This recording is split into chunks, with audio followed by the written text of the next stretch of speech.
सुप्रभात बच्चों, कैसे हो आप सब। मैं आशा करती हूँ आप सब बहुत अच्छे होंगे, खूब मजे कर रहे होंगे। मैं हूँ वंदना, आपकी अध्यापिका। आओ बच्चों, सामाजिक विज्ञान की कक्षा शुरू करते हैं। कक्षा 1 के साथ विषय है, इसका शीर्षक है पृथ्वी का नमूना, ग्लोब। तो बच्चों, संपूर्ण ब्रह्मांड में केवल पृथ्वी ही ऐसा ग्रह है जहां पर जीवन है। यहाँ पर जीवन जल और वायु की उपस्थिति के कारण ही संभव है। इसलिए मनुष्य, पेड़ पौधे तथा पशु पक्षी पृथ्वी पर रहते हैं। पृथ्वी का लगभग 70% भाग पानी से ढका हुआ है और शेष भूभाग है। पानी से ढके हुए बड़े भाग को महासागर पानी से ढके हुए बड़े भाग महासागर कहलाते हैं। विशाल भूभाग को महाद्वीप कहा जाता है। पृथ्वी पर 5 मुख्य महासागर हैं: प्रशांत महासागर, अटलांटिक महासागर, हिंद महासागर, अंटार्कटिका महासागर तथा आर्कटिक महासागर। पृथ्वी पर 7 महाद्वीप हैं: Asia, Africa, Australia, Antarctica, Europe, उत्तरी अमेरिका तथा दक्षिणी अमेरिका। एशिया सबसे बड़ा महाद्वीप है बच्चों, तथा प्रशांत महासागर सबसे बड़ा महासागर है। विशाल भूभागों महाद्वीपों की सतह सभी स्थानों पर एक समान नहीं है। यहाँ पर कहीं मैदान, कहीं पहाड़ियाँ, कहीं पठार, कहीं मरुस्थल और कहीं पर्वत श्रृंखलाएं हैं। यहाँ तक कि समुद्री सतह पर भी मैदान, पठार तथा गड्ढे हैं। प्राचीन काल में लोगों का मत था कि पृथ्वी समतल है तथा इसके किनारे हैं, अतः वे सुदूर क्षेत्रों में यात्रा करने से भी डरते थे बच्चों।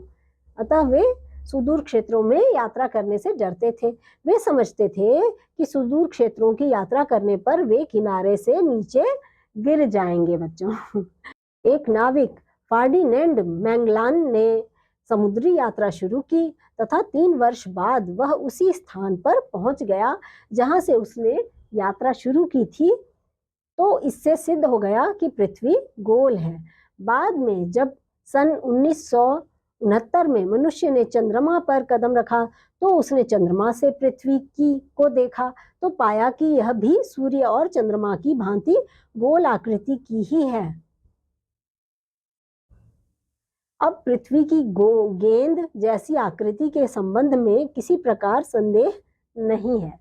ग्लोब पृथ्वी का अध्ययन करने के लिए उसके प्रत्येक भाग तक पहुंच पाना कठिन ही नहीं, असंभव भी है।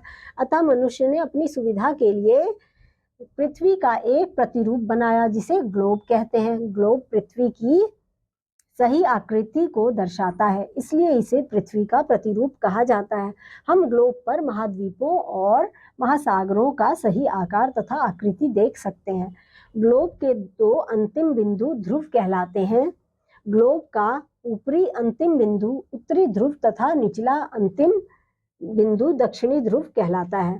ध्रुवों के बीच मध्य भाग में उपस्थित वृत्त भूमध्य रेखा कहलाती है। भूमध्य रेखा पृथ्वी को 2 समान भागों में विभक्त करती है बच्चों। इस प्रकार ऊपर का आधा भाग उत्तरी गोलार्ध कहलाता है तथा नीचे का आधा भाग दक्षिणी गोलार्ध कहलाता है। ग्लोब को घुमाकर इस पर विभिन्न स्थानों को सफलतापूर्वक ढूंढा जा सकता है। ग्लोब के प्रयोग से पृथ्वी को सरलता से समझा जा सकता है। इसके साथ ही विशेष स्थानों की परिस्थिति को भी जाना जा सकता है। ग्लोब की सहायता से विश्व तथा अन्य देशों से संबंधित अनेक जानकारियां प्राप्त की जा सकती हैं। अक्षांश वृत्त, अक्षांश रेखाएं भूमध्य रेखा की तरह ग्लोब पर अनेक वृत्ताकार रेखाएं होती हैं। पूरब से पश्चिम की ओर जाने वाली एक दूसरे के समानांतर पूर्ण वृत्ताकार रेखाएं समानांतर अक्षांश कहलाती हैं। बच्चों, भूमध्य रेखाओं से ध्रुवों की ओर बढ़ने पर इनका आकार घटता जाता है। भूमध्य रेखा को 0 डिग्री से चिन्हित किया गया है, अर्थात इसे 0 डिग्री माना जाता है। दोनों गोलार्धों में अन्य अक्षांशों पर 0 डिग्री से 90 डिग्री तक अंकित है। इसका तात्पर्य है कि भूमध्य रेखा से 90 डिग्री उत्तर तक तथा 90 डिग्री दक्षिण तक उत्तरी गोलार्ध पर स्थित अक्षांशों को अक्षांश तथा उत्तरी गोलार्ध पर स्थित अक्षांशों को उत्तरी अक्षांश तथा दक्षिणी गोलार्ध पर स्थित अक्षांशों को दक्षिणी अक्षांश कहा जाता है। उदाहरणार्थ बच्चों, भूमध्य या विषुवत के ऊपर के 40 डिग्री अक्षांश वृत्त को 40 डिग्री उत्तरी अक्षांश कहा जाएगा। इसी प्रकार विषुवत वृत्त के दक्षिण के 40 डिग्री अक्षांश वृत्त को 40 डिग्री उत्तरी दक्षिण कहा जाएगा। उत्तरी ध्रुव का 90 डिग्री उत्तर से तथा दक्षिणी ध्रुव को 90 डिग्री दक्षिण से चिन्हित किया गया है। कुछ विशेष समानांतर रेखाएं भी होती हैं। इन्हें निम्नलिखित ढंग से नाम देकर चिन्हित किया जाता है।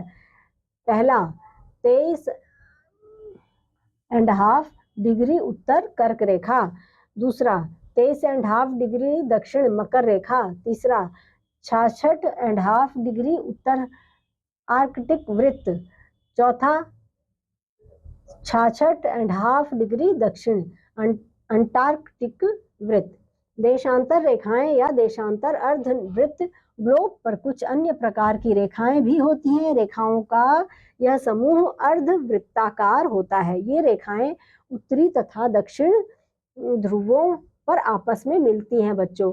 इन सबकी लंबाई समान होती है तथा इनकी कुल संख्या 360 होती है बच्चों। ये मध्याह्न रेखाएं कहलाती हैं। ग्रीनविच वेधशाला यूनाइटेड किंगडम के निकट लंदन से होकर जाने वाली मध्याह्न रेखा 0 डिग्री से चिन्हित होती है। यह प्रधान मध्याह्न रेखा कहलाती है। इसे भी भूमध्य रेखा के समान 0 डिग्री माना जाता है। देशांतर रेखाएं प्रथम मध्याह्न रेखा के पूरब और पश्चिम में होती हैं। अतः देशांतर रेखाओं की संख्या के सामने पूरब या पश्चिम लिखना आवश्यक होता है। ये पृथ्वी को 2 समान भागों में विभक्त करती हैं बच्चों। गोलार्ध तथा पश्चिमी गोलार्ध कहा जाता है।